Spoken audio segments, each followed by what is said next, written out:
Alrighty, hello. Welcome back to another true crime react, where we're gonna be looking more at Mackenzie Shirilla, because it's kind of a thing right now. This video is almost 3 hours long, so I might split it up into like hour segments or something, because it's kind of long, and I didn't really think about that the first time. So this is part 2. She's got a whole five episodes.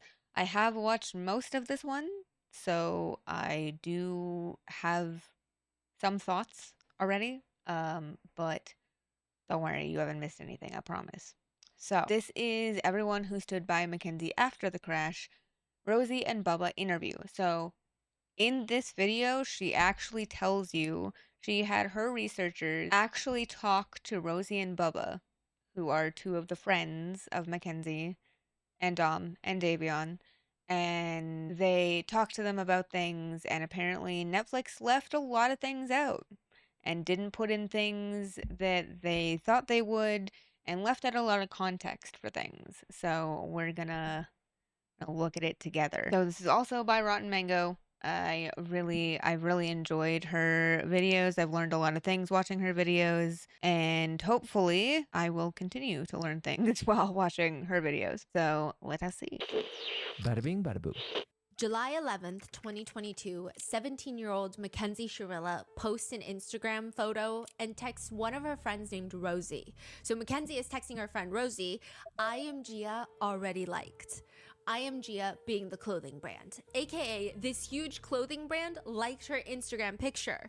Rosie responds, "Oh my god, yes, we're so famous."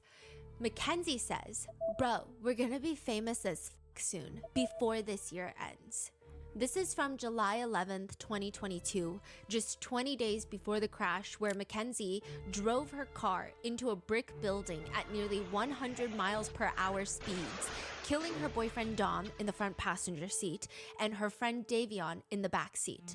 This case has since gone viral again with the release of the new Netflix documentary called The Crash, where both Mackenzie and her friend Rosie had given interviews to the documentary makers, and they do in fact become famous together. Rosie becoming one of the more hated, controversial individuals from the Netflix documentary, with people coming up with theories online that she knew ahead of time that Mackenzie was planning this crash, that she drove by the crash site and didn't call the police that morning, that she was interested in That would Dom. be absolutely there are such a crazy. wide range of theories that have been circulating, theories upon theories about whether or not Rosie and Mackenzie are doing some sort of big cover-up. And just a lot of questions, like why did Rosie refuse to talk to the police, but then she went ahead and did a Netflix documentary? A lot of those questions are going to be answered today. Our researchers reached out to Rosie and Bubba, who was also featured in the Netflix documentary. Bubba was Davion's close friend as well as Rosie's boyfriend. And we asked all those pertinent questions. But more importantly, we also asked what actually happened that night. They were one of the last few people to see Dom and Davion alive for the last time. And they answered all of our questions. So with that, welcome to part 2 of the Mackenzie Shirilla case. Damn, they answered every question? Hell yeah. That's good. Good shit. We would like to thank today's sponsors who have made it possible for Rotten Mango to support Change the Game for Dom Foundation and Davion Flanagan's Memorial Scholarship Fund. Both GoFundMes are run by the families of the victims, and we're going to include all of those plus all the information regarding Dom and Davion's law, which aims to update Ohio's Son of Sam laws in order to prevent violent offenders from profiting off their crimes. As they all should. of that is going to be included in our show notes. This Like, episode's partnerships have also made it as they possible to should in support the Rotten way Mango's of, team of I mean, that people should not be able to profit off their crimes is what I meant by as they should. dedicated researchers. We'd also like to thank you guys for your continued support. As always, full show notes are available at rottenmangopodcast.com. Today's episode involves mentions of illicit drug usage, reckless driving, driving while intoxicated, self-exit, and possible domestic violence. We did pull the FOIA for this case and literally went through tens of thousands of pages of text messages, just detective incident reports, That's a lot autopsy of text reports, messages. photos, videos, Snapchat data, Instagram DM data, text messages, like tens of thousands of pages of text messages. So naturally, quotes and statements may be condensed for brevity. There is also a lot of discourse surrounding this case. And in order to explain the entirety of the case and the internet reception of things that have been released to the public, we are going to go over a lot of opinions, comments, and speculations made by netizens. They do not represent our own opinions. So with that being said, I will say that this case has gained a lot of attention with the Netflix documentary, The Crash. And we went through the entire case file. So this is going to be a pretty lengthy series. The Netflix documentary was about an hour and a half. And we've gone through, it's like 5,000 videos, 5,000 separate photos, tens of thousands of pages of text messages, 97 jail calls totaling up to like 20 Holy hours, shit. hundreds of pages of police documents, 39 body cam and dash cam videos. We went through it all and we're going to break it all 39. down. This is Holy going to be fuck. a 5-part series. In the first part, please go watch that first, the previous episode. We went over the crash itself as well as the relationships of everybody in the car, the relationship dynamic, and generally what people believe happened that night. In this part, we're going to be breaking down the Netflix documentary, the social media response, as well as what we asked Rosie and Bubba and what they've responded, and all of the things that happened. It was like a 2-hour-long conversation asking them pretty much every single question that the internet had for them. In part 3, we're going to be breaking down the main relationships within the Shirilla family. There's been a lot of allegations and rumors and just conspiracy theories circulating online that Mackenzie had a very strange relationship with her dad, where she would text him in the middle of the night asking for warm milk, and people think warm milk is a code for something else. And there's just a lot to unpack there. Yes, That's people going do to be think part that. 3. In part 4, it's going to be the entire breakdown, the journey of Mackenzie and Dom's relationship through their text messages from 2020 and then leading up to the crash. And part 5 will be all the jail calls, as well as Mackenzie's prison girlfriends who have come out on TikTok to talk about what their experience was like dating Mackenzie in prison. Okay. And she would call herself, allegedly, she said that people called her Shirilla the Killer. So with that being said, let's get started. November 4th, 2022, 4 months after the crash. Mackenzie herself said people called her Shirilla the Killer. Uh-huh. Killed Dom and Davian. Mackenzie is on the way back from physical therapy. She's in the passenger seat. Her mom, Natalie, is driving, and they get pulled over. Mackenzie has her phone out. She's like recording all of this. Her camera is pointed primarily at the side mirror of the passenger side car, so you can see an officer in the mirror walk up to the car. He says, "Hi, Mackenzie," and snatches the phone out of Mackenzie's hand, and you hear her whining, "Don't touch my phone! You're under arrest." Why? "We have a warrant for your arrest. Come on out." What do you mean, why? They get her out of the car, they cuff her, and they put her in the back of the police car. Wait, they What do you mean, arrested her why? in the middle of the road? Yeah, they pulled her over on the... What? Yeah. So did she know that, or she thought it was a traffic stop? It seems like they thought it was a traffic stop. Whoa. Yeah. Okay. You're under arrest for aggravated murder ×2, okay? The officer starts taking off one of her handcuffs, Could you please be careful taking this one You got off it. so it doesn't break the bracelet, You please? got it. You got it. and she starts sniffling while thanking him. It's interesting, this whole bracelet thing becomes like a whole point of contention.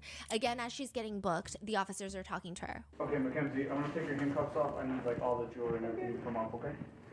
I can't wear any of it. No, I need you to take it off while you're in jail right now. You're in jail. Why would you be able to wear Everything's gonna come off jewelry? Right now, once we know, when the detective comes back and we know for sure what's going on, everything's gonna be bagged up here. It's not going anywhere. She starts trying to take off her bracelets, and they look like those like rubber Live Strong bracelets that used to be big back in the day, but I don't think they're Live Strong. They're like the rubber bracelets. And later it's been explained from Mackenzie's side and Mackenzie's friends and family that these bracelets were all sentimentally connected to Dom, and she hadn't taken them off since the crash, and that's why she was crying. But a lot of people have interpreted as, how are you crying about a bracelet when you're being arrested for murder ×2? Yeah. Either way, she's very distraught about taking them off. They notice that she also has extensions, which she informs them that she cannot take them out unless they have pliers. What are the green, are those extensions? Clips? Oh, see, I And didn't you even take those out. realize. They're like in my, they're like, I didn't even realize that she had the little green, like the tinsel looking thing. Like they're extensions. Hold on. Go back a little bit.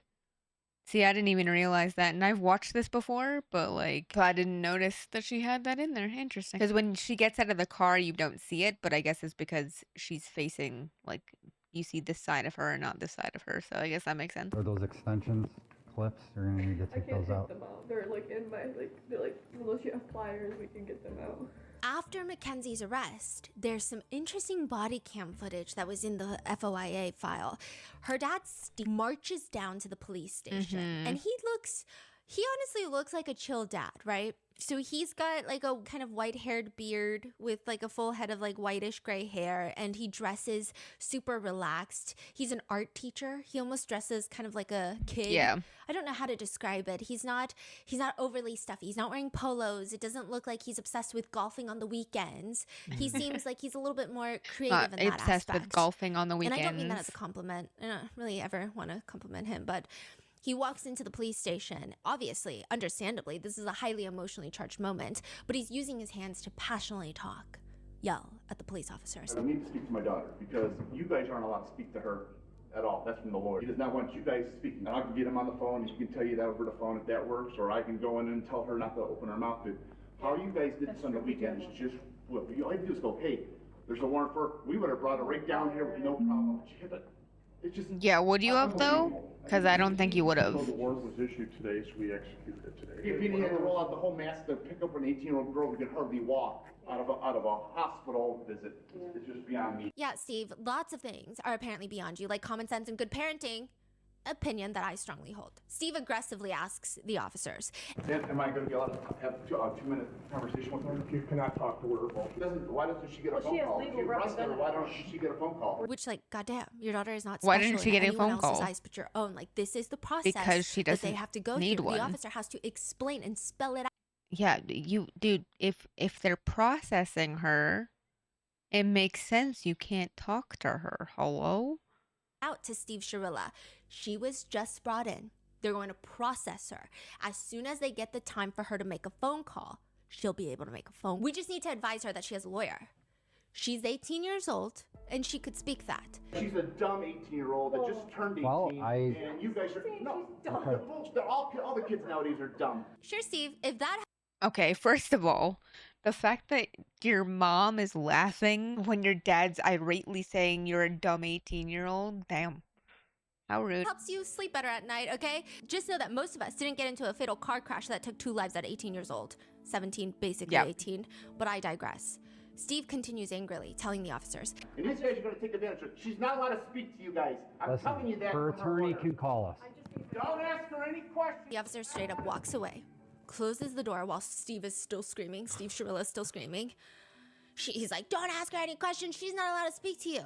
The officer is clearly unbothered, and this is through his body cam. So it's like we just have the perspective of his chest. Yeah. And he just walks to the back room where all the other cops are. He walks to his desk, and he says, ay, ay, ay. And he grabs his bag of Cool Ranch Dorito and starts snacking. Ay, ay, ay. Wait. Yeah. Beautiful. Yeah. Just starts He just removed snacking. himself Beautiful. from that. Yeah, he's like, ay, ay, ay. Ay, And ay, just ay. started snacking on Doritos in the back. I just think the Shirilla parents, the Netflix documentary, we'll get into it in a second, but they are just like massive complainers. They like to complain about everything. Even on Yep. Netflix, they're complaining. I don't know why Yep. they needed 9 or 10 cars to roll up on an 18, 17-year-old girl. Prosecution needed a show, and they wanted to put on a pageant. In the Netflix documentary, Mackenzie's parents also say, Natalie and Steve also say, Okay. we were just like in shock. Murder? So they're in shock that she was arrested for murder. Not reckless driving, not vehicular homicide, murder. What? Steve says, good luck proving it. There's no, what proof? What proof do they have of any of this? I know it's become almost like an online joke. Let's see. The hole in the side of the building, the sign before the building being completely fucked up, the black box, the fact that 2 people are dead in a car she was driving. What else? What other evidence could there possibly be, bro? Joke at this point that documentary filmmakers love to give us an empty chair when introducing their next guest to talk, and then having that guest dramatically sit down on the chair before looking directly into the camera, breaking the fourth wall, and then starting with their opening line of like, let me tell you about that night, you know? That is exactly what they do with Mackenzie in the Netflix documentary. It is. But the part that the internet is freaking out over is not the slightly played out dramatic empty chair sit down, but rather the way Mackenzie sits down. Yeah. She walks into frame, prison uniform, hair tied up with a bun the size of a cantaloupe on top of her head. She's True. a full face of makeup, and she almost like pops out her hip, arches her back as she sits down on the chair. She Yeah. clasps That look right there. out her hip, arches her back as she sits down. That look right there. Like, that look looks to me like y'all are wasting your time. Go fuck yourselves. Whatever. That's the look that's what that look tells me just by looking at it. I'm not a body language expert. Okay, I'm not an expert in any way, shape, or form, but that's what it looks like to me. The chair. She clasps her hands in front of her and almost like smirks to the camera. Like it's just like a very weird, she's looking directly at us. It's like it's so apparently, according to actual body language experts, this little indent and like the way that her eyebrows are is disgust. It's she's expressing her disgust for having to even do this, essentially. But she also kind of looks like she's gonna cry. So what do I know? I don't know. But according to just like the way that, because this isn't on the other side of her face. It's only on the one side, and that's kind of like really that kind of look, and it's very interesting that she's got that kind of look when she sits down to do an interview, because I'm assuming, they reached out to her and asked her if she wanted to do this, and she said yes. So The internet points out it's just, she looks like she's on a coffee date rather than a documentary interview about how she killed two people. true. She sits down. The producer asks her, "So could you tell me why you want to give this interview, Mackenzie? I've never spoke before. I never told my side of the story. I understand there's many different sides to the story." So here's the other thing. I know that this is going to continue, but your side of the story, darling, you apparently don't remember anything. So how can you tell your side of the story? And she doesn't really say much. Like, I've watched this documentary 3 times now. She doesn't really say very much, because they ask her about what happened in the car, and she just keeps saying she doesn't know, but that she has excessive amounts of remorse, which is bullshit to me from just her actions in general. But again, what do I know? In different perspectives, but I just want to say my truth, and I just know myself, and I know I'm not a monster. What do you think happened to the crash? Through all the evidence that has been presented, the most logical speculation seems to be a medical emergency. That's the other thing, is this is very clearly scripted lines, and while I understand that in the sense of to make sure she doesn't say anything wrong, or that she doesn't like misspeak or whatever, she doesn't talk like this. She's an 18-year-old. Most 18-year-olds don't talk like this unless they are like maybe highly educated, but not at 18. You know what I mean? So unless maybe they grew up around like such formal speech, like it's just very formal, which again, I understand it's probably for her safety, so on and so forth, but This like sentence itself is, she sat in her cell memorizing this from her attorney, because I have read through so many thousands upon thousands of pages of Mackenzie texting and audio messaging people, and she does not speak in this manner. She does This not. is like, this is, my lawyer told me to say this for this documentary. Yep. How does a medical emergency account for the control of the car? So she's like, the most logical reason is a medical emergency. So they're like, how are you able to control the car then if it's a medical emergency? Exactly. And she says, "I'm unsure because I have no recollection of that morning, but I know nothing about it was intentional." The interview with Mackenzie is short, or at least the included parts with Mackenzie. I mean, she's not really saying anything of value other than trying to convince the viewers at home that she's a good person, which, I mean, I guess it's up to you to decide, right? But she says she still has no memory. She thinks it's a medical emergency. What medical emergency? She doesn't know because she doesn't remember anything. But she says she's grown and she's remorseful for all the things that she clearly doesn't remember. She says about her relationship with Dom, "We were just 2 kids messing with each other. And then as the years went on and we stayed together and grew closer, we would have probably been married by now. He was just so protective and loving over me. I just wanted to heal him and he wanted to heal me.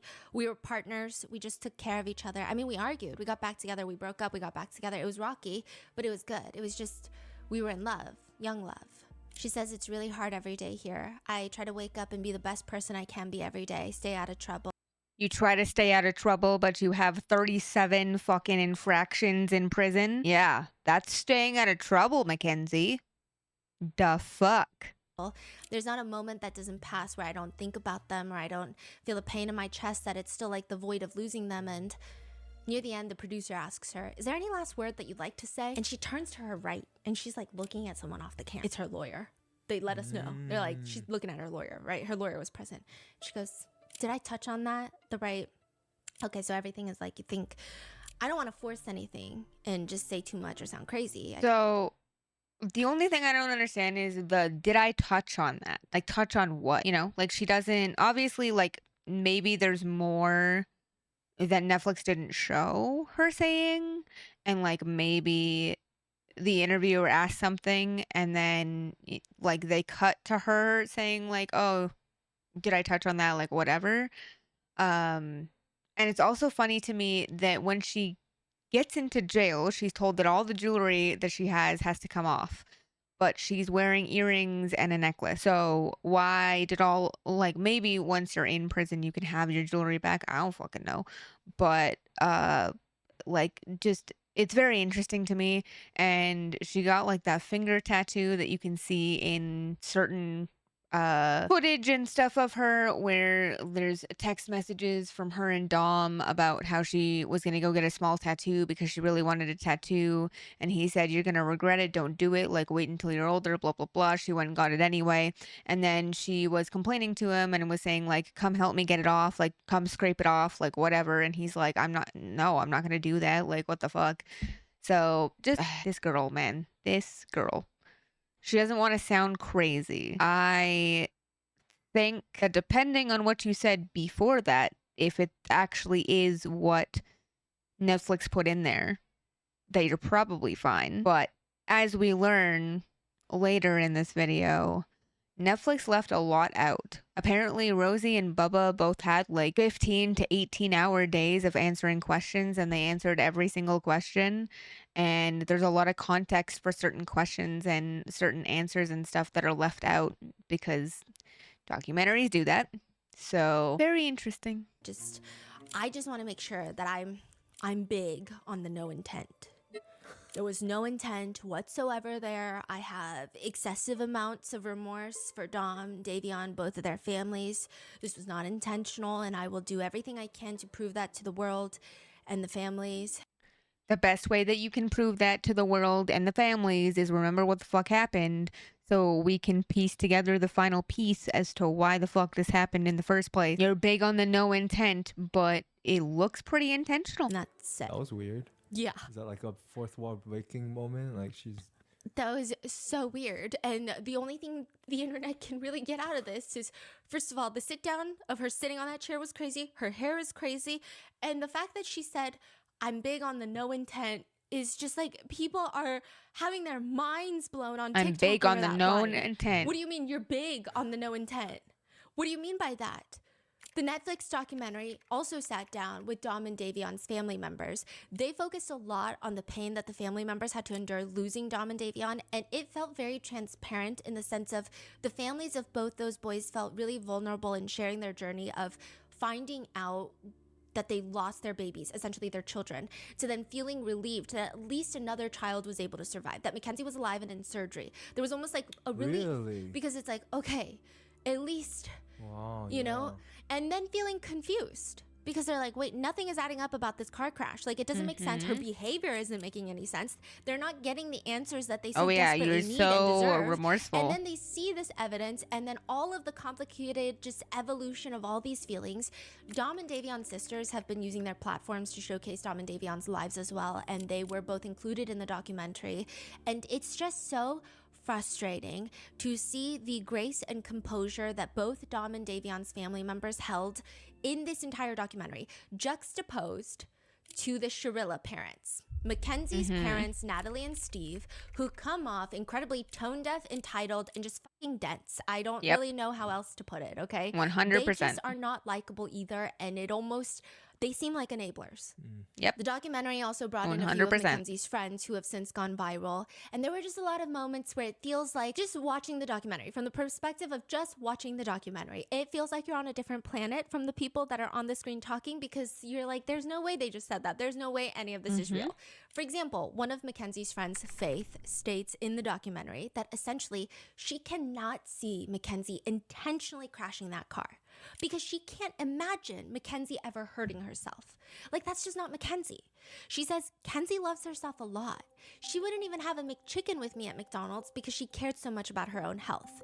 I don't feel like somebody like that, who cares so much about their body and so much about themselves, Who actually doesn't and, care you about know, how themselves they're at all. doing, would be suicide. So here's the thing about that, right? Something that I said to my community when we watched the documentary together: someone who cares about her health so much but smokes weed on the fucking daily, probably a million times a day, does not care about their health. Someone who's taking drugs like shrooms and also smoking weed and so on and so forth does not care about their health. A McChicken probably fucking better for you than weed and shrooms are. So pretty contradictory. And I understand that this is somebody that's been friends with her since they were younger. I get that. But like, I don't understand how you can say, oh, like they care about their health and themselves so much that they won't even have a McChicken with me.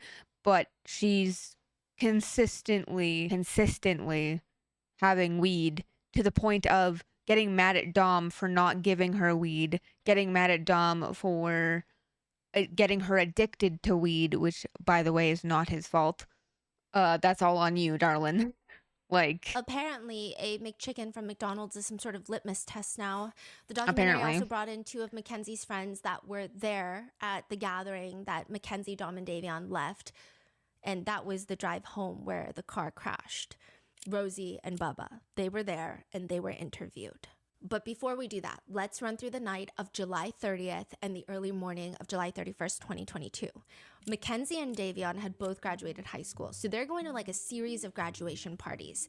Now, in part one, I told you guys that Davion is staying with Dom while his parents are out of town on vacation because he just started a new job. He couldn't go on the family vacation. Mackenzie is basically living with Dom, even though she's 17. So naturally, it makes sense that the three of them decide to go to a few grad parties together. They live together, they take one car. Mackenzie and Davion graduated. Dom is dating Mackenzie. The first stop is Kelly's.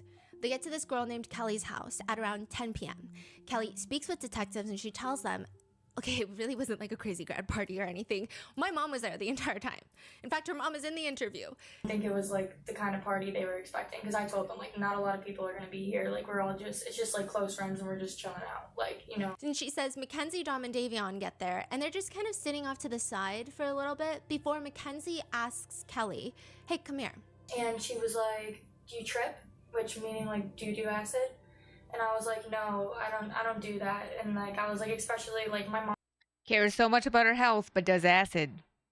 Mom's here, like I don't want to do that. Like I feel like she was like asking, she didn't say the words, but I felt like she was asking me if I wanted to trip with them at my house. Kelly kind of thinks it's weird because Mackenzie knows that her mom is home, and like that's just not the vibe right now. That's just not the energy. So she's not trying to do that right now, right here.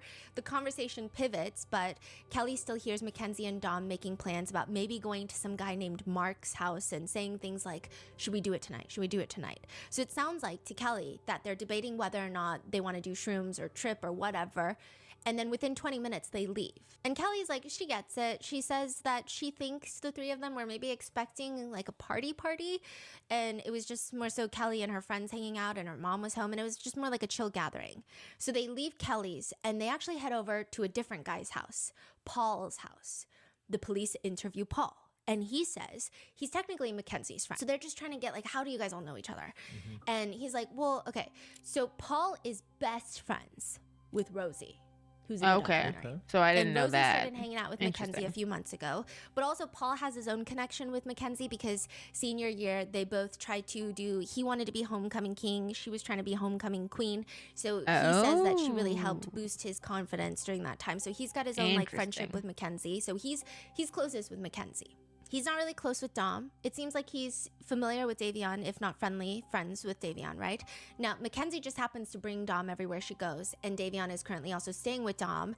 And Rosie's boyfriend, Bubba, he's super close with Davion. I'm gonna make it clear later, but just like hold on to it. And Paul says everyone loves Davion, which, side note, Kelly, the host of the grad party right before, she says the same thing. Kelly says about Davion, all I know is that he is a good kid. Like, he just tries to make friends everywhere. Like, I know that he was just always trying to do something, get out the house, be with his friends, and just be himself. it's just something consistent that I've observed throughout all of the police interviews. Everyone goes out of their way to explain how much Davion meant to them, and it doesn't feel forced or calculated, but more so I think he just like had that big of an impact on everyone. So unprompted, a lot of people will just tell the police, like, I mean, he's like an incredible person.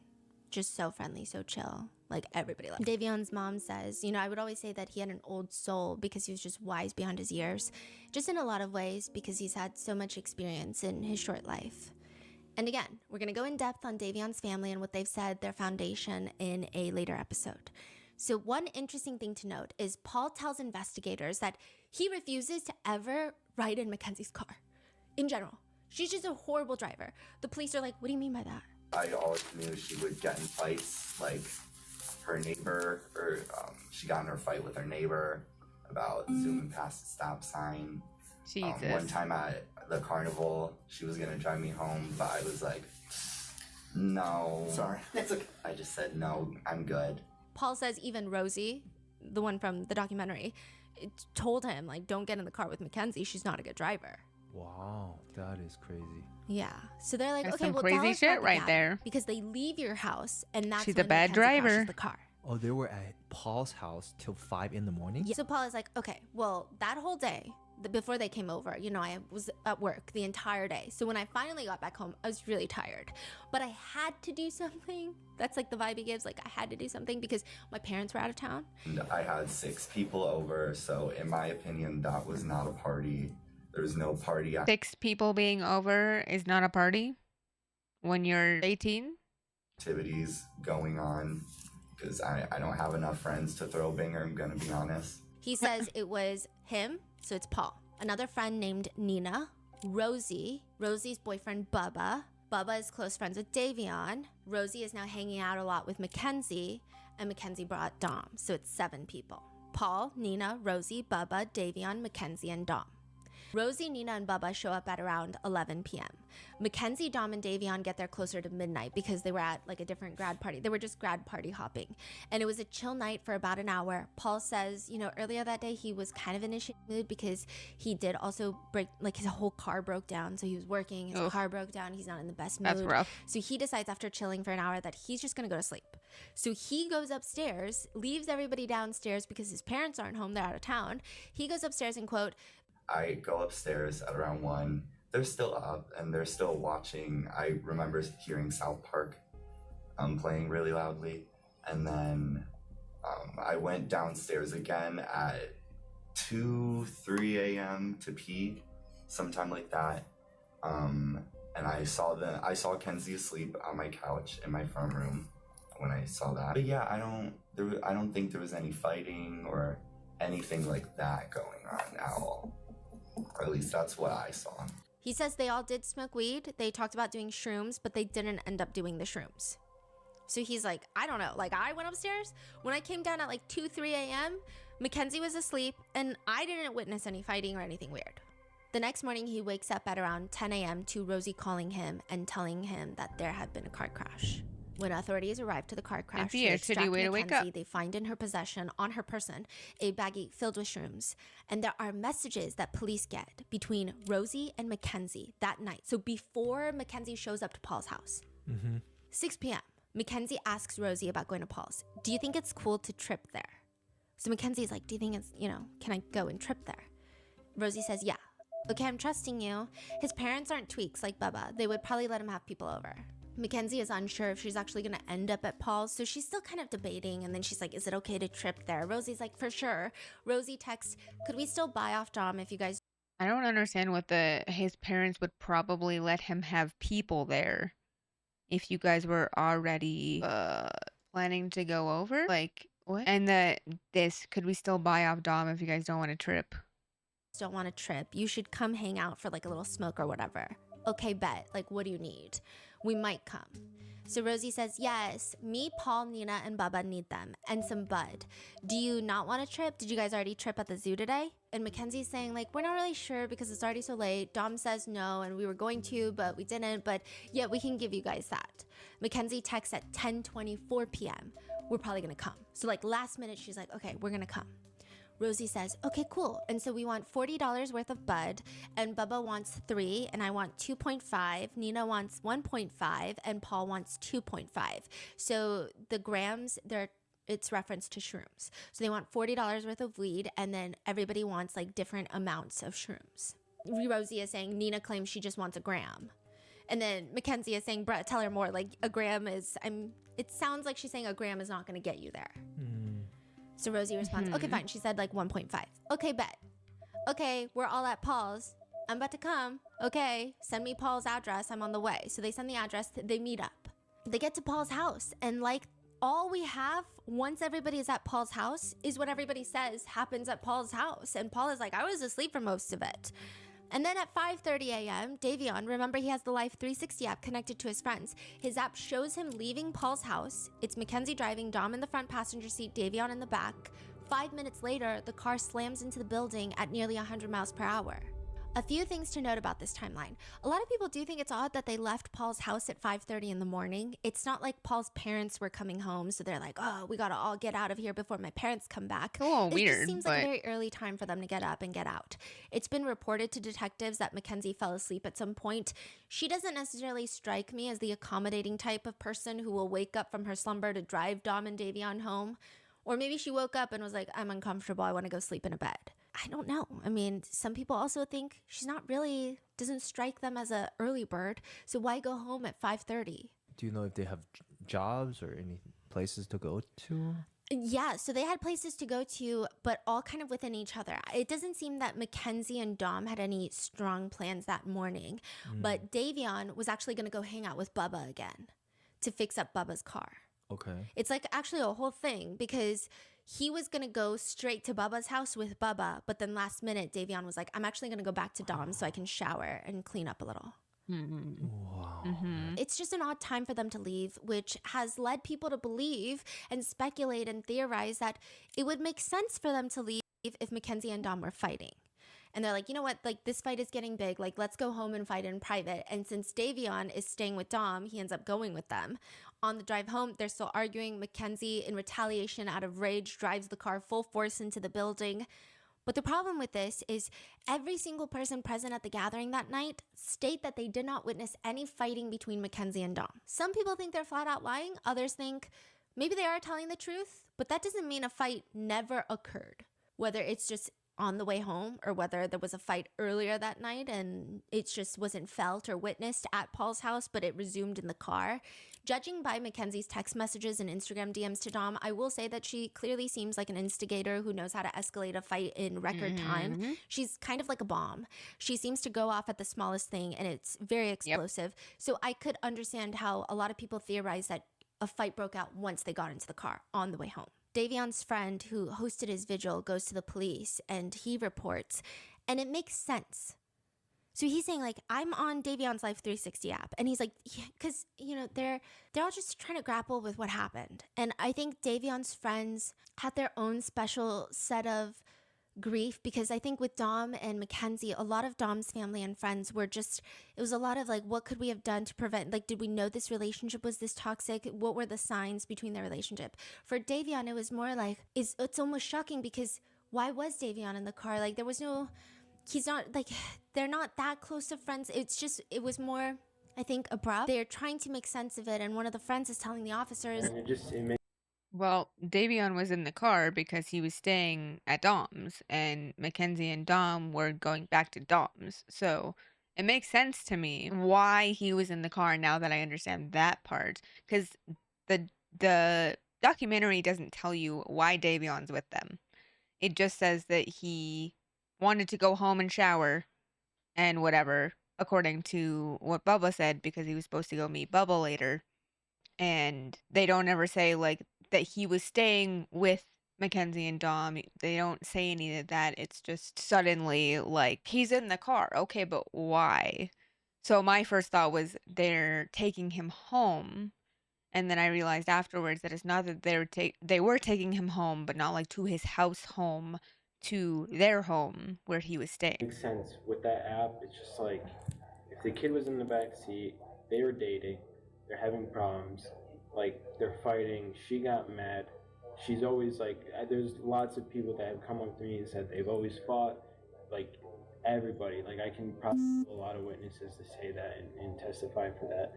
They've always fought. They've always argued over retarded stuff, and maybe they were fighting. They were on the psychedelics, and she hit the gas, the floor, and it shows you that they literally hit the gas right when they got into that area. They were driving fine for like 15 minutes. Right. How all of a sudden you drive good for 15 minutes, you drive bad for like 2 minutes, Right. and you're 5 minutes away from the house. He thinks they got into a fight and Davion just happened to be in the back seat. It's just crazy and it's tragic that like one good kid, like, I mean, they're all good kids, but one good kid that just didn't do any of that stuff and just was in the wrong crowd at that time. And he's talking about his friend Davion. Davion was literally in the wrong They described that they feel place at the Davion wrong was in time. the car as, quote, So it was like almost like he was like a hostage in the car. because they can't really understand. Another friend comes in and is telling the officers, like, I was on vacation in Colorado and I sent Davion a picture. And he said to that picture, like, he's responding in the car. So they're going through the Life 360 and they're like, oh my God, he was in the car when he responded to his friend's Snapchat picture of That's Colorado. crazy. So they think, this is their theory, that Davion's friends who showed the Life 360 app to the police, they're like, Mackenzie and Dom start fighting because that's before the crash.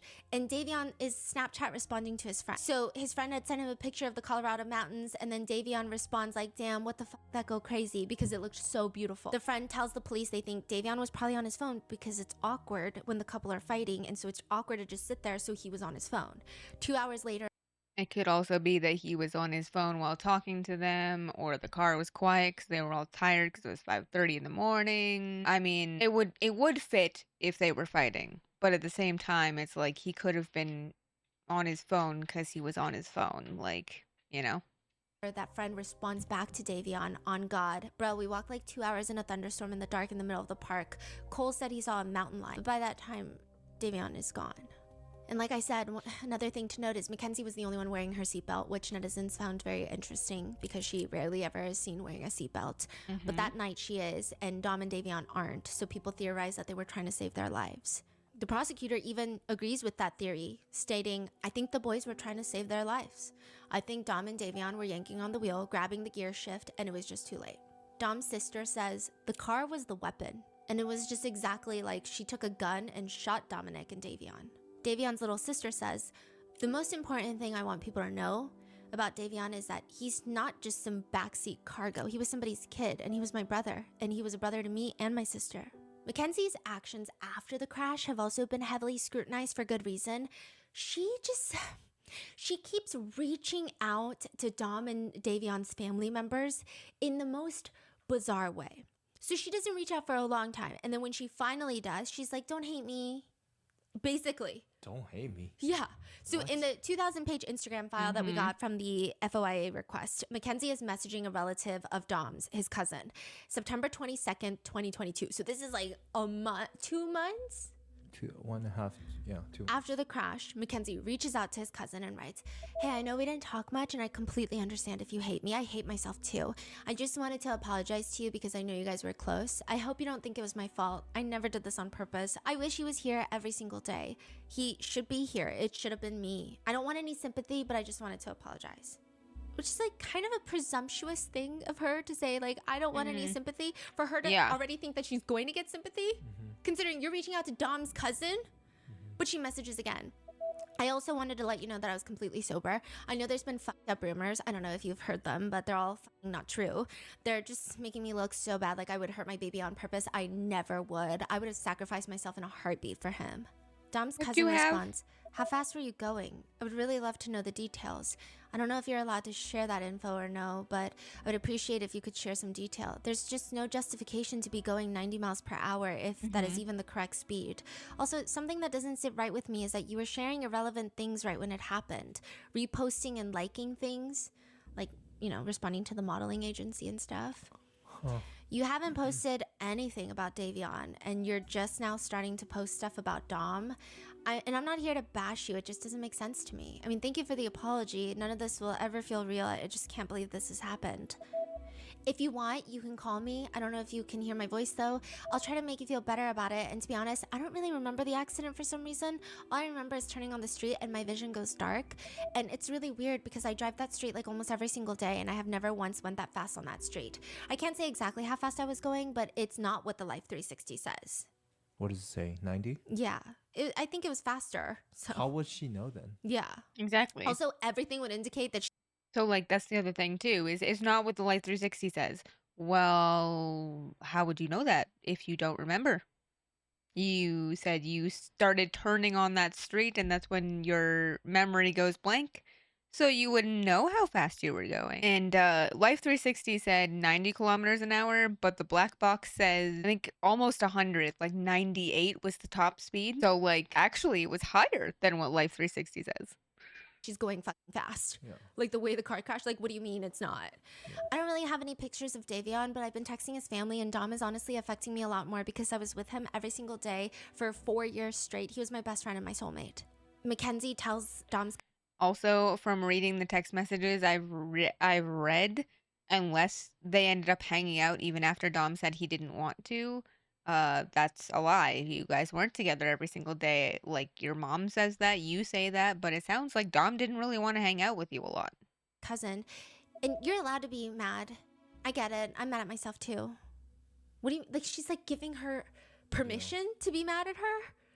To which the cousin states, like, yeah, but you could still post Dom's GoFundMe, Davion's GoFundMe. Like, I think a lot of people were just uncomfortable with the fact that Mackenzie's going around saying, oh, I'm so remorseful.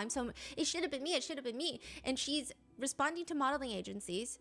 Doesn't post anything about Dom and Davion for a long time. Doesn't post their GoFundMes. Doesn't post anything to help. Just like nothing. And then Mackenzie says, I'm not allowed to post anything. My mom is not letting me. Didn't the mom respond to the modeling agency? Uh-huh. There are text messages between Mackenzie and Dom's mom is asking, I'm not allowed to post anything. My mom won't let me. You're 18 years old. She can't stop you from posting on Instagram. Okay, sure. her, what made you start speeding? Mackenzie just responds, I don't remember the accident. All I remember is turning on the street and then my vision fading to black. I wish I could remember it. It would make me feel a little bit better.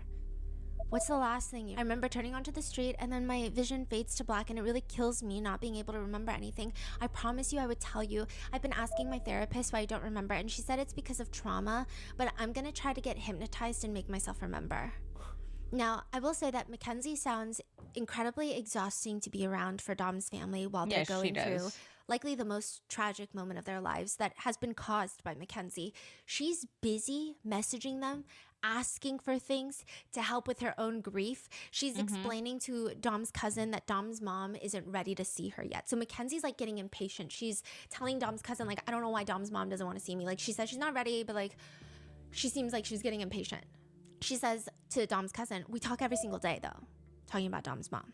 It makes me feel a little bit better that she doesn't hate me. I don't know, she's kind of short, but she's telling me that she's really sad, but she asks how I'm doing and stuff. Dom's cousin is like, yeah, that's understandable. This is so hard.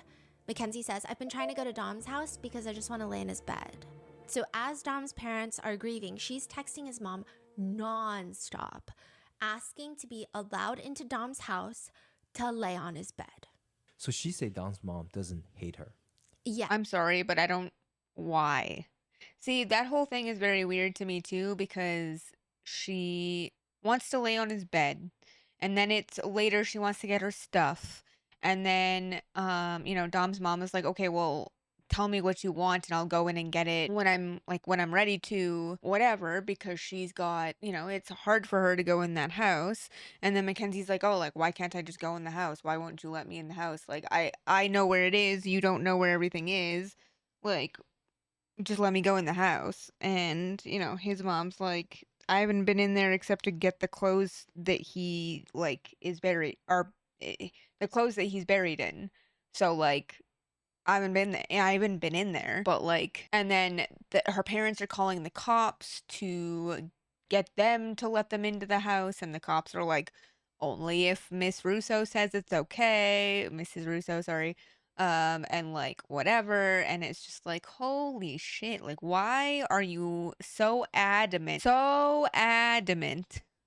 to get in that house? Like I feel like that means that there was something there. I guess they never found it, or if they did, they haven't released it, or it's not in any documents or anything, because as far as I know, that it was something like she had her driver's license at the house, which means she was driving without her license that night too. Oh, and by the way, the registration on the car was also Is expired. that true? No. She hates her. Is it just Dom's mom trying to get information? Yes. Okay. Dom's mom is a criminal defense attorney. Yeah. Oh, very a smart criminal woman. defense Yeah. attorney. Yeah. Very Got you. smart woman, but still beyond expectations for in this moment of grief to try and get things in writing. Like she was very strong for that. She's sending Christine, so that's Dom's mom. She's sending Christine Russo messages like, it's been really rough. I've been crying all day, every day. We're going to get through this together. Sending love. Another message from Mackenzie reads, I will always be here for you, and when I'm out of the hospital, I can take care of you whenever you need. Another message reads, when I get out of here, I want to give you my bracelet that I made for you, but it's okay if you don't want to see me. I understand. She's just like further victimizing Dom's mom, texting them nonstop to get confirmation that It's the family doesn't hate ridiculous. her. Well, newsflash, they probably fucking do, and rightfully so. Later, because Mackenzie's not getting the responses she wants, she texts Dom's mom, I just feel like you guys all hate me, crying emoji. We don't understand. That's what Christine texts back. Yeah. That's been the hardest part for me too. None of this feels real. When I get out of here, can I just go to Dom's house?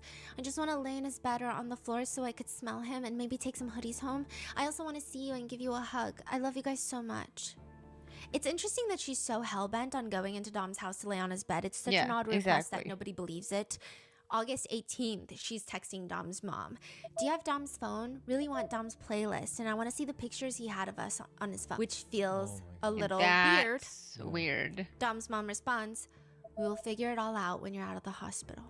Mackenzie says, I would really like to see you and give you a hug and a bracelet. I brought him flowers for his room and at the memorial. If it's too soon, I totally understand. Everybody needs to grieve. I'm at his grave. They let me out of rehab because there's nothing they can really do with me until I can walk again. Eventually, Mackenzie is released from the hospital and she lets Dom's mom know, but she's also just like making the entire thing about herself again. Mackenzie texts Dom's mom, hey, I'm out of the hospital, but also don't let anyone know. Please don't tell people I'm home though, because there's a couple of people that are threatening to hurt me and saying they have plans for me. What? What? No one's trying to kill you, Mackenzie. Dom's mom responds, that's terrible, and I'm not talking to anyone. Who's doing that? Mackenzie responds, this kid named Tyler Proctor and a few people I don't even know. They keep messaging me on fake numbers and on Snapchat telling me really fucked up stuff, and it's really making this hard for me because I would never do anything to hurt any of them on purpose, especially Dom. Yeah, Oh, okay. And then, remember Blair? Remember in part one, Blair? Yes. Blair is Dom's best guy friend. And because Blair and Dom were hanging out and Mackenzie was upset, she was like, oh, go take Blair's private parts in your butt. Like she was just saying some crazy stuff. She was threatening to kill Blair with a baseball bat. She texts Dom's mom. Would you be able to send me Blair's number? I want to send him a video of him and Dom. I feel like it'll make him happy. I also just found a bag of Dom's old clothes from when he was a little bit younger. They all smell like him. And what is the radio station that you guys always used to play when I would be over at your house? It just, I don't know, just feels weird that she wants Blair's number. Like maybe she wants to make sure that Blair isn't saying weird things to the police or that, I don't know. It's just weird. Like why do you care about Blair? You threatened to kill him with a baseball bat. Yeah. Exactly. She keeps going on and on about going into Dom's house and saying things like, yeah, my purse is over there, but I don't even care, to be honest. I just want to go to his house to lay on the floor and take some of the clothes that he loves so that I could wear them. Why do you have to mention that you don't even care if you don't even care? Exactly. Which, by the way, she and her parents both try to ask the police to let Mackenzie into the house Oh my god. to get her purse. And the cops are like, well, the purse, your purse was in the car. When the crash happened, we already gave that back. And she was like, no, not that purse. It's Christian Dior. And it's like, Oh well, no, my it's God. DHgate. And also, you're weird. Yeah. They want something else. Yeah, I think they want something else. But They definitely want something else. Mackenzie asks Dom's mom not to delete anything on Dom's phone and says, whenever you're ready to see me, I just want to go through his phone and see everything that he has of us. Yeah, she brings up going into Dom's house again. She's like, you don't even have to see me. To which Dom's mom has the level of patience The amount of times she asks to go in the house, the amount of times she asks to see his phone, like, I don't know. It's just like, yeah, it could be because she's grieving. It's her boyfriend. She really does want to see the things she says she wants to see. because she's grieving and it'll make her feel better and like whatever. But it's like, I don't understand why you care so much. Why would you want to go lie on his bed? Like, again, I know everyone grieves differently, but like I like to go places that I've been with people that have passed. I've dealt with a lot of death in my life. So like I like to go places. It's nice to be like, yeah, in a house or a room that you're familiar with, that like familiar with that person. Like being able to go to my grandma's house still, even though my grandma has passed, is nice, and my family owns it, so like they live there now and like whatever. And so for a little while after, it was nice because it was still a lot of furniture that was grandma's and stuff like that. And then eventually they started moving stuff around, but it took them a while because they obviously didn't want to get rid of a lot of furniture that was still good and whatever. But just lying in his bed is just weird, and like asking to go into his house so many times. Like, I understand that it's a place that she lived too, so probably a lot of her stuff is there. But why didn't you have your driver's license? Why did you not have that purse with you? Why suddenly do you need all these things? And I guess, you don't think that something like this is going to happen, so you don't think to take the things you need or want out of the house or think you want or whatever. I don't know. It's all just really weird. Not comprehend, she responds, I don't think you understand how incredibly hard this has been on me. I haven't gone in there except to get clothes to bury him in. So for months, Mackenzie is just exhausting about it. Clearly, they don't want you in the house, considering the circumstances that I think most people with a functioning brain would probably understand and grasp. Even if Mackenzie feels herself this is a medical accident, it is still understandable why Dom's family would not want to be around her. Because you knew you had a medical condition. Why were you driving? Why are you always driving while high, as per your own social media post, if you were diagnosed with POTS and you are symptomatic of fainting? But Mackenzie messages Dom's mom, I'm really stressed out about people moving my things or making it look different than it was when Dom lived there. My top priority is just being able to go inside of that house and just be there for the day. It hurts that everybody but me is allowed in the house. It already hurts seeing all of his friends there at night spending time with you, but it hurts even worse seeing I'm the only one not allowed in his house that I spent the most time. Girl, you're making this shit about you. This is about his family. It's his house. Seeing all of his friends there at night spending time with you, but it hurts even worse seeing I'm the only one not allowed in his house that I spent the most time in. Those friends aren't fucking insane like you are. So understandable. Go, mom, go. I need to get in there for multiple things that I have in there. I don't know why I'm not trusted to be in the house I spent 90% of my time and slept at every night. To which Dom's mom later tells the police, where she was begging me to go in the house. That's what's even creepier. And the police are like, oh yeah, Mackenzie's parents were asking us to go into the house to get Mackenzie's stuff. And so Dom's mom is, that's what's even creepier, that they're going to call you guys about getting her stuff. She said to me, well, do you think Angelo's going to go in there and destroy my things? This is what she said. And I said, no, Angelo's not going to destroy anything. And I said, I can always get together what you have or something like that. She goes, but I want to go in there. And she goes, can't you just sneak me in and not tell anybody? And I just want to spend the day there because November 14th is our anniversary. And I'm just like, I can't even walk in. Makes you think, what's in there that she wants? So exactly. Mackenzie is also what sending does she want so badly? Text messages like, Dom always told me he would want me to be happy, even if it wasn't with him. Mind you, she's sending this to Dom's mom. That makes no sense. Why the fuck would you say that? I'm not even going to go there, but it's just so uncalled for. Like, genuinely shocking.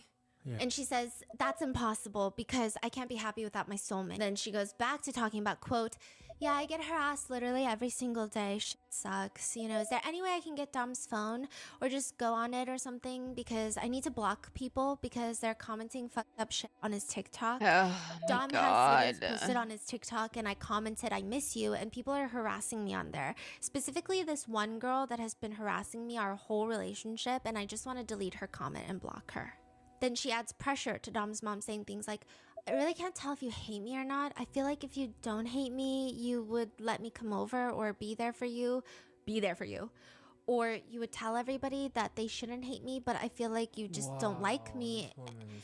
And I wish you would just tell me so I could stop bugging you. Girl, you're making this whole motherfucking thing about you. She's grieving her son that you motherfucking murdered. Bruh. Shut up. Holy hell. You're so tone deaf, it's not even funny. Yes, she should or could say, hey, you know what? But like she said so many times, you don't know how hard this is on us. Like, blah, blah, blah, blah, blah. Like, it's really hard to navigate these times. Like, all of this is difficult. And it's like, death itself is difficult. But when you literally have the person who murdered them messaging you constantly, like, holy goddamn.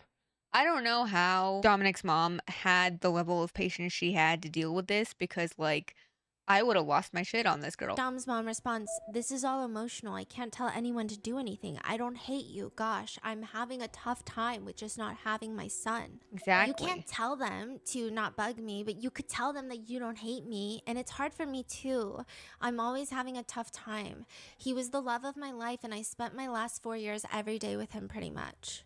I'm sorry. You say that, but you weren't. This is his mother. Oh, I know you're like gripping the chair because it's infuriating. Yeah. Dom's mom responds, my family will never be the same. I lost a part of my heart. I'm sorry that people aren't receptive to you, but those boys died at your hands. You have to understand that. You think I want things this way? My life is hell and I'm broken. Mackenzie says, I did not do this on purpose. If I knew any of this would happen, I would have made sure it was me that died. I would think you understand, but good to know that you think it's all my fault. I do understand that nothing is ever going to be the same. We're in the same boat. We both lost extremely important people to us. Good to know that you think it's all my fault. Holy fuck. This girl's fucking infuriating. Like, Jesus. No, it is your fault. It is. Like, whether this was intentional or not, something happened. You were driving. It was your responsibility to get those people in that car home. And guess where the car primarily smashed into the vehicle? The other side of the car where your two passengers were, not the driver's side of the car where you were. Bull fucking shit. I try so hard to tell you guys that I would never do this on purpose, and I thought you would know that. Wow. I feel like it's showing now. Yeah. Like she can't even pretend to. I don't know where she gets this audacity. I think the audacity has always been there. She just hides it. Yeah, at first she's like, okay, this is what I need to say. And then, she starts coming out again. It's like doing the most. There's nothing worse than you can do than take someone's life and then saying, why can't I already said sorry? Mackenzie is one of those individuals that has so much stamina in times of supposed grief on her end that she will exhaust people to the point where they just end up either having to agree with her or not talk to her. That's my opinion. It's just so excessive. Mackenzie messages Dom's mom again. Could you please try to help me get people to see that I didn't do this on purpose seriously? Hurts my soul that anyone thinks that, and I can't sleep knowing that. And if you know... And she has the audacity to go ask victim's mom to help her. And if you know you didn't do it on purpose, why do you need everybody else to know? Exactly. I would just be great. Why do you need everyone to know? Dom's mom says, no one says that directly. I just said, look from the other side. It's hard to explain anything when you said you don't remember any of it. I know everybody thinks that though. I've just been having a rough couple of days. I'm trying really hard to talk to everybody. Hold on. I want to see what that says. I know everybody thinks that though, especially Angelo. And I care so much about him, even though he hates me. You guys are my family. I've just been having a rough couple of days. I'm really trying hard to talk to everybody. Girl, you are responsible, intent or not, for those two boys' death. And you're asking one of the victims' mothers to tell people it wasn't your fault when you don't even know it wasn't your fucking fault. You don't even know what happened. So how can you tell people it's not your fault just because you say, oh, well, I know my character. Yeah, your character shows pretty damn well in your text messages to your boyfriend, and your character's pretty fucking shitty. So if you don't remember anything, I don't know why you need everyone in the world to know. The evidence would show if you didn't mean it. And unfortunately, the evidence shows that you did not break at fucking all. And again, if you passed out, you wouldn't have gone 100% down on the accelerator pad. You would have, your muscles would relax. So it would have eased off. the accelerator and you guys probably wouldn't have crashed or wouldn't have had that bad of a crash. Like, the fucking audacity of this girl. I need to know you guys don't hate me. Look, I get it. Okay, when I've done stuff that I think makes people mad, I'm a people pleaser. I like to make sure the people that I love aren't mad at me. But like in this case, I would not be messaging a victim's mom being like, "Hey, I need you to tell everybody that I didn't do this on purpose," even though nobody knows I didn't do it on purpose. I claim I know I didn't do it on purpose, but I have no actual like way to say that I didn't do it on purpose. Like, what? Oh my God. Dom's mom says, it's been really bad on me too. Can we please try to fix this? All I know is it's never going to be the same, but I want to be able to come spend time with you guys. I wish I could bring you guys closer. I think she means closure, but she writes closer. Or tell you what happened. If I could remember anything, I would tell you. I don't know why you think I would ever do this on purpose either. I understand I was the driver, but I would have done anything to prevent this. He's the love... Anything to prevent this except for fucking press on the brake. Yeah, he's the literally. love of my life and my best friend. If I could remember, I would tell Literally. everybody, but that's just how trauma works. I wish I could bring you peace. She then goes back to harassing about going into the house again. And so Dom's mom is like, I will get your things together. I'm sorry things have been rough. I don't know where all my things are. I'm not allowed to just go and get my things, ? I understand it's been rough for me as well. I just don't understand why this has to be such an issue for me to go into the place that I spent all my time at. And I also want to make sure that all my things were not messed with because I know where everything was when I left it there.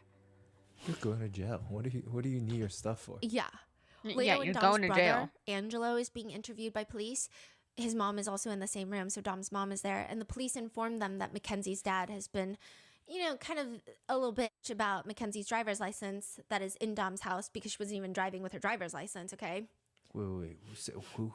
Mackenzie's dad is Telling the cops, like, we need to get her driver's license. Why do you need her driver's? Yeah, she doesn't need to be driving. What do you need her driver's license for, okay? Exactly. And also, she wasn't driving with her driver's license. Anyway, the officer is like... Because they wanted her driver's license, and we said, first, her dad reached out to us a couple of times. Like, and you I can't said, even walk. You "At shouldn't be best, you driving." can come request an escort. We'll call Miss Russo. If she says yes, we could arrange it. If she says no, we're done.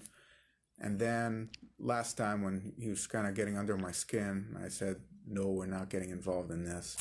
And so he had his lawyer call me. And it was the old lawyer from Columbus. And I told him the exact same thing. I said, this is not a criminal matter. We're not Yeah, it getting has in the nothing to middle do of with this anything. civil stuff. Right now, emotions are high. The Russos are grieving.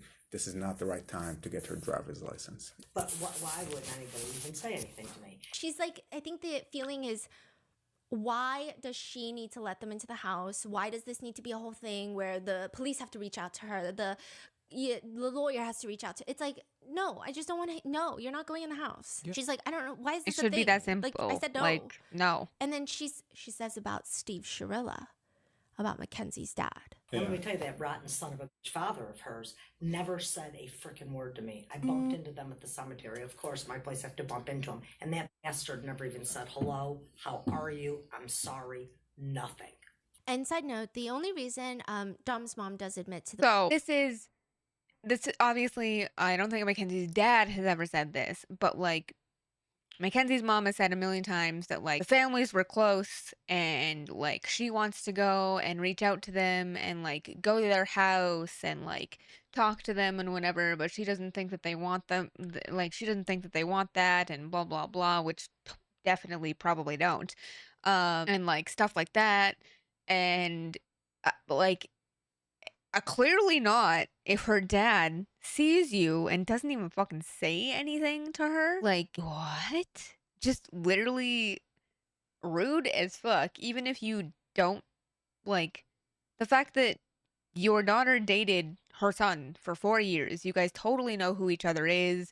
It's not like, you mistook them for somebody else or something. Like, just fucking ridiculous, dude. Like, I don't know, man. It's a lot of stupid shit that I just feel like is not needed or necessary, and that I don't know. Stupid. It's stupid, is what it is.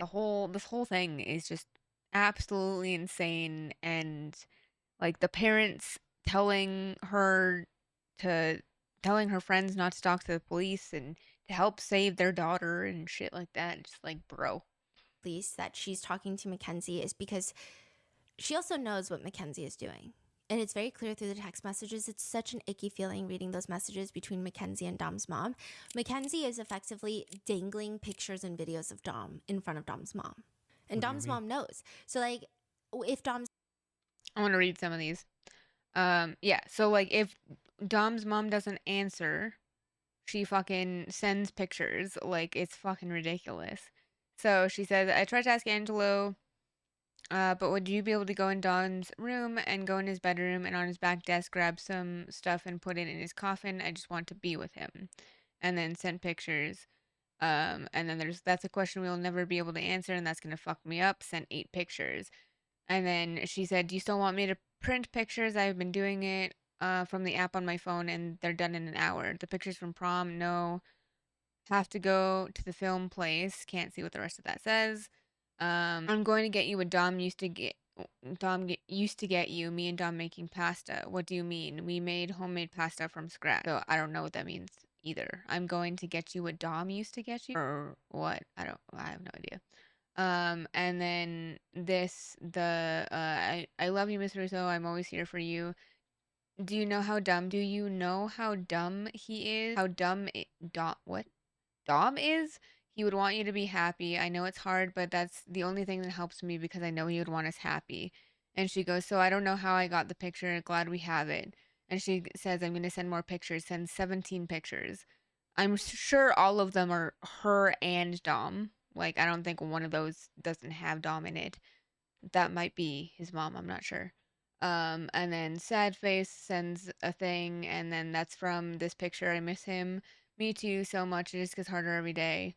And that's where this part happens. But like, Jesus Christ, dude. Like, she's literally like harassing essentially his mom with like, oh, I miss him and stuff. And it's like, yeah, you should be able to talk to people about it. But again, in this case, like, you don't know what happened and you're the biggest suspect because there's nothing wrong with the car. Like, the fact that in Kearney, you asked your mom if you could tell the police you had a seizure and take your license away for 10 years. Like, I don't know, dude. And videos of Dom in front of Dom's mom. And Dom's mom knows. So, like, if Dom's mom doesn't respond, Mackenzie's like, I just found this picture of Dom.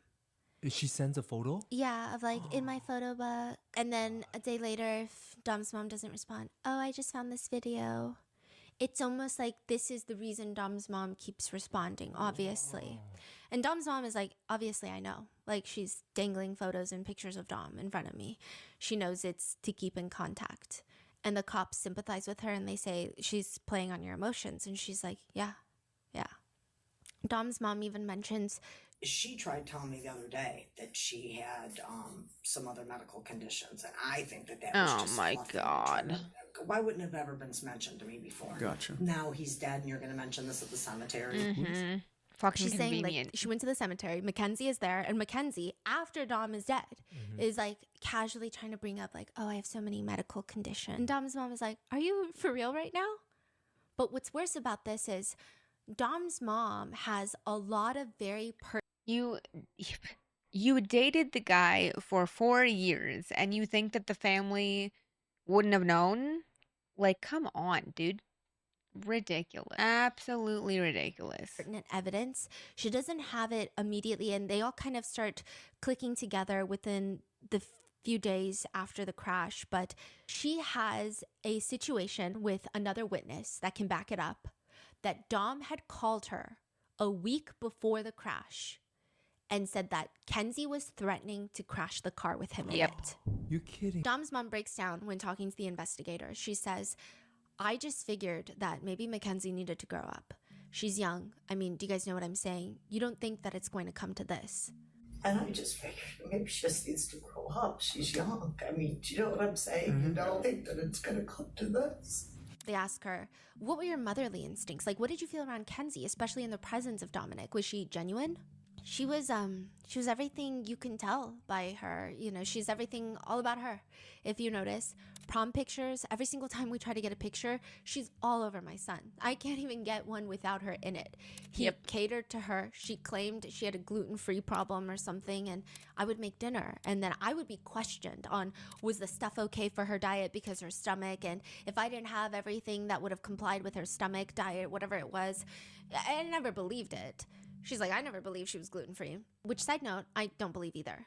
Because she like loves to tell people nonstop that she's gluten-free, but also she's like demanding Dom buy her Chinese food, Popeyes, like just lots of other things, yeah. And if I didn't have everything that would have complied with her stomach diet, whatever it was, I never believed it, he would cook for her separate, always.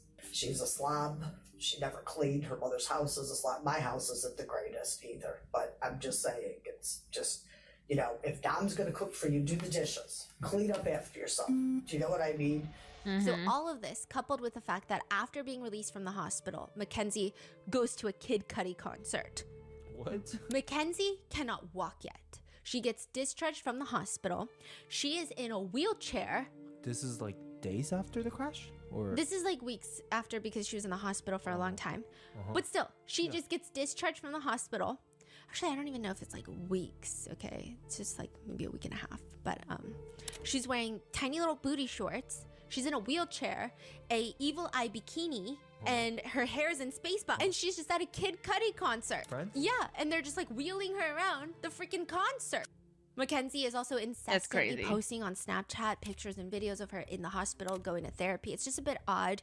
Even the way she's posing for all the pictures, she keeps doing the thing with her feet. So she loves taking pictures of her legs because they're both in casts. And then she does the thing where you like angle your toes inward. She'll be in the passenger seat of the car. Her mom's taking her to Whole Foods. There's a rainbow. Mackenzie has her cast. She has her legs up on the dash. She's taking a picture from inside the car with, again, her feet pointed inwards for whatever reason. She later sends that photo to Dom's cousin saying, I was bawling my eyes out at Whole Foods because this is where we used to shop. Her and Dom. And when I left, there was a rainbow right over. And if you look where the rainbow would have ended, it touched the ground. It's literally on me. She's like saying Dom is in heaven, putting a rainbow on her.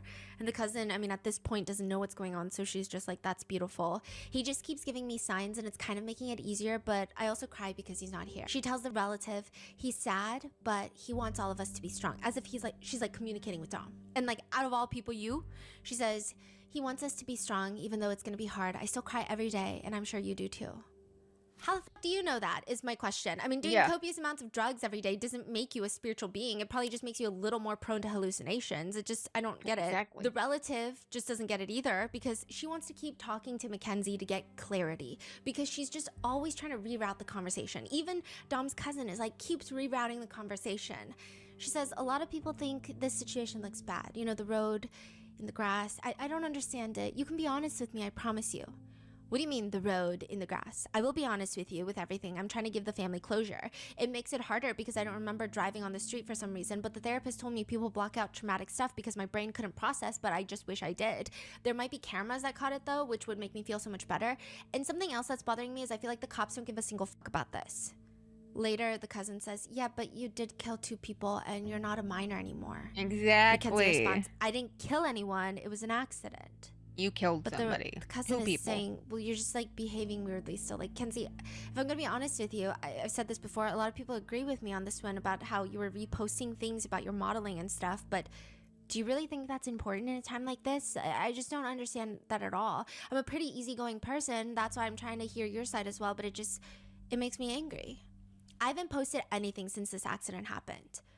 To which the cousin is like, you literally posted this and sends a screenshot. And Mackenzie responds, my modeling is the last thing I care about. You and your mom both responded to that modeling agency. There's no way in hell I posted that. The cousin is like, girl, and what modeling agency did I respond? Because I haven't gotten a message from any of them. The relative Oh my sends another God. photo. Now Mackenzie is like, okay. They wanted to repost my pictures, so I told them they could. There's no issue with that. Okay, I just don't think it makes sense to be responding and posting that picture to your story and having your mom respond. So here's the thing, is that I wouldn't be responding. I wouldn't be letting anybody respond on my behalf. If this was me, Like, if I was literally in Mackenzie's shoes, okay? I'm not the same type of human as Mackenzie, but let's just say I was in the same type of situation where there was some sort of crash. I killed 2 people, or 2 people are dead, and I survived. I don't know what the fuck happened. Whatever. I would not be on social media at the fuck all. I probably wouldn't even be talking to people. Like, I'd probably be like, obviously, again, everybody grieves differently. Everybody deals with things differently. But I do agree with this, that why, like, the day after the crash, after you had been in surgery, why would you be responding to a modeling agency after 2 people that you apparently love so much are dead by your hands, intent or not, because you were driving the car? Absolutely insane. I thought that's the last thing you should be worried about right now, but that's just my opinion. Mackenzie snaps. It's like, she doesn't snap as much with Dom's mom, but she types out, I didn't post that picture on my story. Dom would want me to be happy and try to live a normal life. If all these people were saying these things to me in real life, Dom would whip their ass.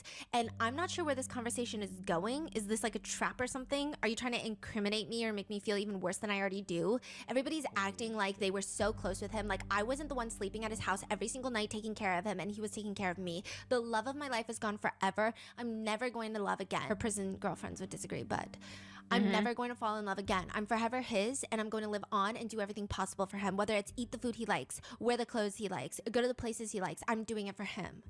Yet later, she tries to argue like she went to Kid Cudi for Dom. Dom loves Kid Cudi, and they were planning on going to the Kid Cudi concert. Yeah. How generous and remorseful can somebody be? Mackenzie rants about the people reposting about her, talking about the modeling agency, and that they're all haters, which the cousin is explaining, well, it doesn't really matter whether or not they're reposting it or haters, because why did you give them something to repost anyway? Like, why did you do that? Like, she's like, that's not the point, you know? It's not just them who thinks it's weird that you were doing what you were doing when the incident occurred. Mackenzie is responding about a girl named Alexis, who I guess has been reposting a lot of this stuff. And she goes, Alexis is a disgusting fat bitch. Oh my god. Okay. I don't know what home rook means. I'm assuming home wreck? That tried to home wreck my relationship with me and Dom because she wants her gross friend to be with him. And then I guess the cousin, like, I think both the cousin and Dom's mom tries to calm her down and then tries to reroute the conversations. The cousin is like, why do I feel like I know who you're talking about? Like, she's actually fat?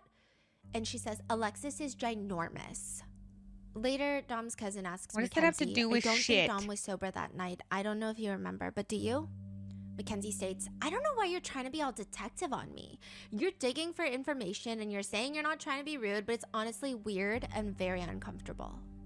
Why is that uncomfortable? 6th, so a week after the crash, she's doing so much online that one of her friends even DMs her, not a good look, homie. Like, best bet is not to post it, not to read the messages and such. Because Mackenzie is like responding to haters. Everyone's a hater if they think that she's morally corrupt. Oh, God. And she writes back, are people saying mean stuff? Not to my knowledge. I just don't think it looks good for you. That's all. Yeah. There's the partying, but also weird posts. Like, there's this weird post where Mackenzie goes to Dom's grave with her mom. She's sitting in a wheelchair. And you know that, I don't know what the name of that tequila bottle is. It's like in that blue floral print, and there's a bell at the top that you can ring. That's interesting. So. They bring that to the grave, the tequila bottle that rings. I guess They're bringing a tequila bottle? yeah, because you know it's customary to bring alcohol and like pour it onto the grave, and I guess they drank this tequila a lot. But the weird part is Mackenzie is customary filming to herself. bring- You don't see her face; you just see the gravesite, and she. It's customary to bring alcohol to graves to pour over it? I've never heard of that. She's like crying, and she's focusing on the tequila bottle, so you hear her sobbing. And then she's like telling her mom, ring the bell. And the mom is like looking at her, I think, like, how do I ring the bell? And she's like, just tap the top. And then she like taps the top of the tequila bottle and it rings. And then Mackenzie sobs harder. And I'm just like, what are we posting right now? This is so... Yeah, it's what? Like, can you ring the bell? Just hit it. But it seems like in the beginning, everyone is still trying to some extent give Mackenzie the benefit of the doubt. But Dom's mom is able to provide the police with, like I said, those few key details that are going to be very important later. 1, Dom's mom finds out that the month of the crash, Dom felt the need to take a video on his friend's phone of a fight that he and Mackenzie were having. So Dom has like this guy friend that was over at his house. Mackenzie is outside the house banging on the door. Okay, I was wondering And how. Dom is on the phone with Mackenzie. So Dom's using his phone and calling Mackenzie. Then he's got his friend's phone recording his phone. And Mackenzie's screaming. Dom is on the phone with Mackenzie and he's Oh my recording all of God, this. this And is Dom ridiculous. is inside the house. Mackenzie's outside. And Mackenzie says, like, before you lied and said you would never lock me out of the house again. This is why we got back together. The last time we broke up, but I forgot you can never keep your word. And he's like explaining, like, you're the one that broke up with me. And then she's like, because you were a little fucking weak bitch. So this is your last chance. And he's like, you're the one that broke up with me. This is your last chance to open the door, or you're not coming out of the house all night because I will not leave. You're gonna come open this door right now, or there's gonna be a serious fucking problem. Okay, ready? You literally broke up with me earlier. Like, what is the point of you trying to break up? You broke up with me early. Like, what? No, I didn't.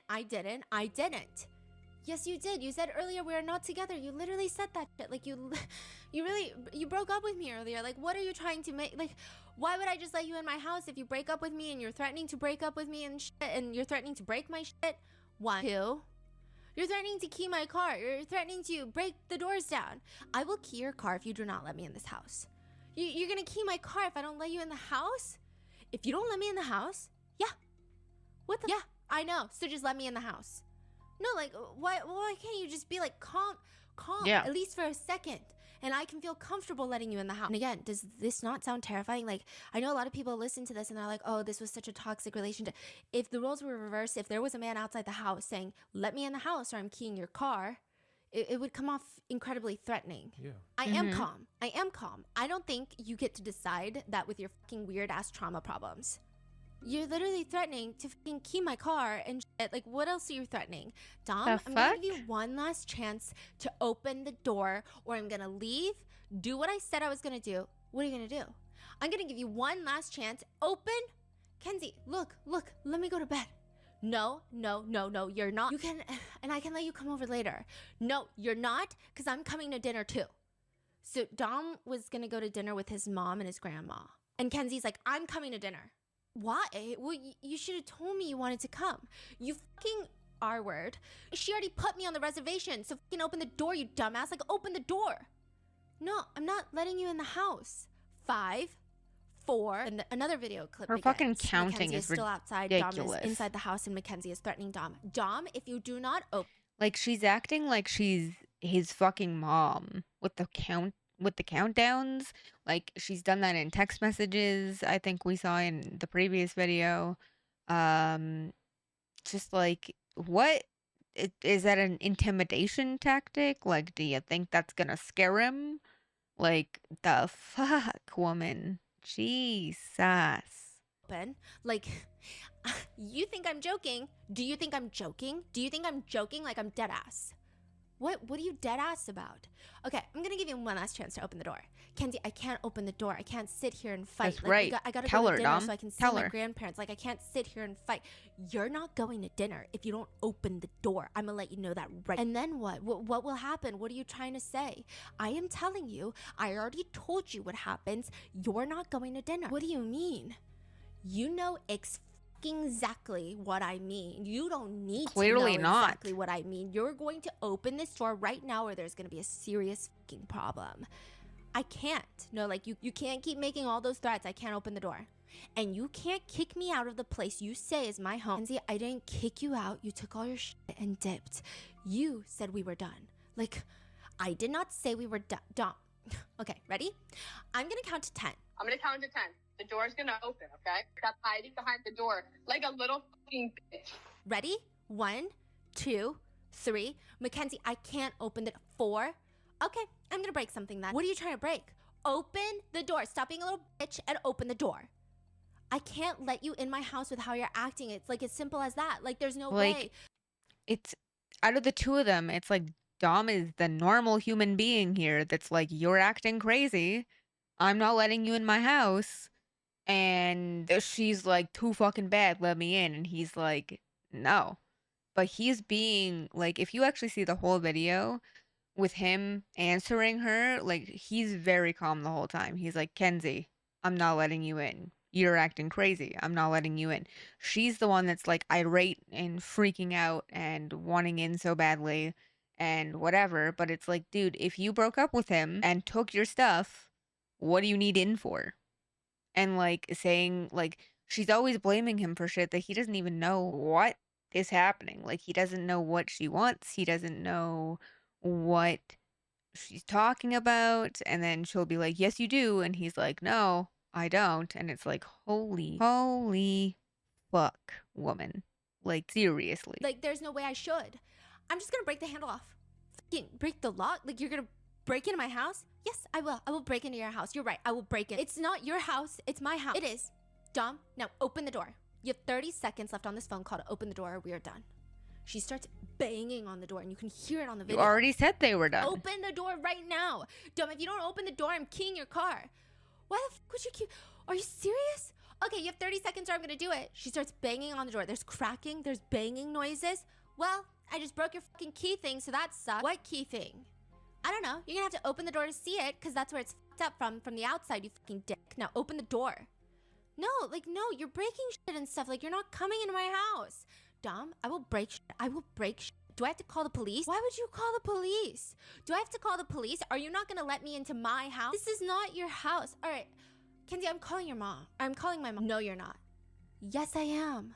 No, you're not. Then we are done. If you do not let me in this house that I sleep in every night, then we are done. Prosecutors think this whole video is very interesting because, again, it does show the threatening behavior of Mackenzie, but also, why is Dom filming this video? He took his friend's phone to record it, and he's talking to Mackenzie on his phone. What would compel him to make this video to begin with, unless he feels like he needs to document this? But for what reason? There's another video that Mackenzie herself has recorded where she's in the car and she's recording Dom. She has his phone and his wallet and she's not letting him get it. So she's in the car with his stuff.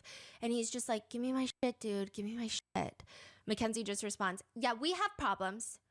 Why are you trying to torment me? We have problems. Because you're trying to torment me. We have problems, Dom. Put that shit in my window and see what goddamn happens. We have fucking problems. Give me my shit, dude. Give me my shit. Yeah, we have problems. Why are you trying to torment me? We have problems. Because you're trying to fucking torment me. We have problems. One person interviewed by the police states, I heard that Mackenzie would say if Dom ever broke up with her, she would self-exit. And just 1 week before the crash, Dom calls his mom saying he and Mackenzie got into a fight. Mackenzie threatened to crash the car on the highway. Dom's mom was super sick at the time. Like, she was hospitalized. Like, it was really bad. She was going through a lot of health stuff. She calls a friend of hers named Chris. And she's like, Chris, you gotta go save my son. Like, he's on the highway somewhere. Like, he's sending me his location. Mackenzie's like threatening to crash the car. You gotta go get my son. You gotta go get my son. So this guy is Chris. He gets in the car. Detectives also bring him in, right? And they ask him, when you were on the phone with Dom, because eventually Chris is calling Dom trying to coordinate where he is, can you clarify again what you heard Mackenzie say over the phone? She said she'll crash his car right now. They are driving? Or what's happening on the highway? They're driving. But they eventually pulled over. And then Dom got into Chris's car because Chris showed up. Mackenzie is driving. It seems that way. Now, there's different accounts. So let's continue fucking talking to you instead of letting you do what you need to fucking do. Okay, I might have to take a break after this part of the video because I might need to get up and go get some cat serotonin. I did say I might do this in 2 parts, and I might just have to because it's pretty long, and the first one was pretty long, and I got a few other things I got to do today, so we'll see. I do want to get to the Rosie and Bubba part, but I think probably this last part will be the last bit, and then we'll continue because my video is almost 2 hours, and we've only watched 1 hour and 10 minutes of the video, so. Of all these stories. Now, there is one account, Mackenzie tells Dom's mom, that's not what happened, right? Mackenzie is like, I was driving and Dom tried to yank the steering wheel and crash the car. Like, he just tried to kill me. Of course. Mackenzie's You'd say that. parents use her text message saying that this is what happened as evidence. But, I mean, Chris is like a third-party witness. I'm sure he's close friends with Dom's mom, but just like judging with everything that I've seen so far, no one that knows Dom says that he is capable of yanking someone's. In fact, a lot of people say, interestingly, Dom is like not a regular 20-year-old guy in the sense that he drives pretty safely. He's not a reckless driver. All of these things are useful And to so the many police, people say and that they're Mackenzie completely is. relevant information. However, to really figure out what happened in that car, they need to know what happened that night. If Mackenzie's not going to tell them what happened in the car, maybe someone can tell them what happened right before they got in the car, like someone at the gathering at Paul's house. Because remember, there's 7 people there: Paul, Nina, Rosie, Rosie's boyfriend Bubba, Mackenzie, Dom, and Davion. Bubba and Davion are close. They play football together, so they've actually been close for a long time. Bubba's dating Rosie. So actually, Rosie, Bubba, and Davion have been close for years. And Rosie is really close friends with Paul. Nina is also really close with Rosie. Like, in fact, Nina and Rosie are gonna be college dorm roommates. So they're all like a very tight-knit group. And then Mackenzie and Rosie have recently started hanging out in the past few months. And then Dom has just been kind of brought into the mix because Mackenzie doesn't like to go anywhere without him. And it God seems like everybody forbid. likes Dom too. At some point, Davion had even lived at Bubba's house for a few months. So, you know, a lot of them have established friendships aside from Mackenzie and Dom thus far. And interestingly, you know, I think there were points where the police are trying to ask Paul, the owner, you know, this is Paul's house that they were all at, what Mackenzie and Dom's relationship is like. And he just tells them, if you want to know anything about Mackenzie's relationship with Dom, you have to ask Rosie. Rosie is the one to talk. Rosie's the one to talk to. Okay, we're going to leave it here for now. We are 1 hour and 11 minutes into this video. But I think I'm going to take a small break because, yeah, this girl is infuriating. So I will see you guys in another part of this. But thank you for watching. If you would like to check me out on YouTube, TikTok, Twitch, Kick, Twitter, Instagram, any of those things, or this new platform I'm trying out called Low Light, feel free to follow me any of those places. My name is the same everywhere, Kiki Holofang. And yeah, I hope to see you guys in the next video. Thank you for watching. Tell me how you feel about all this in the comments below, and if there's any other true crime, like off the top of your head, that you'd like me to react to. Doesn't have to be from Rotten Mango, it can be from anybody, but let me know. And I'll see you guys in the next one.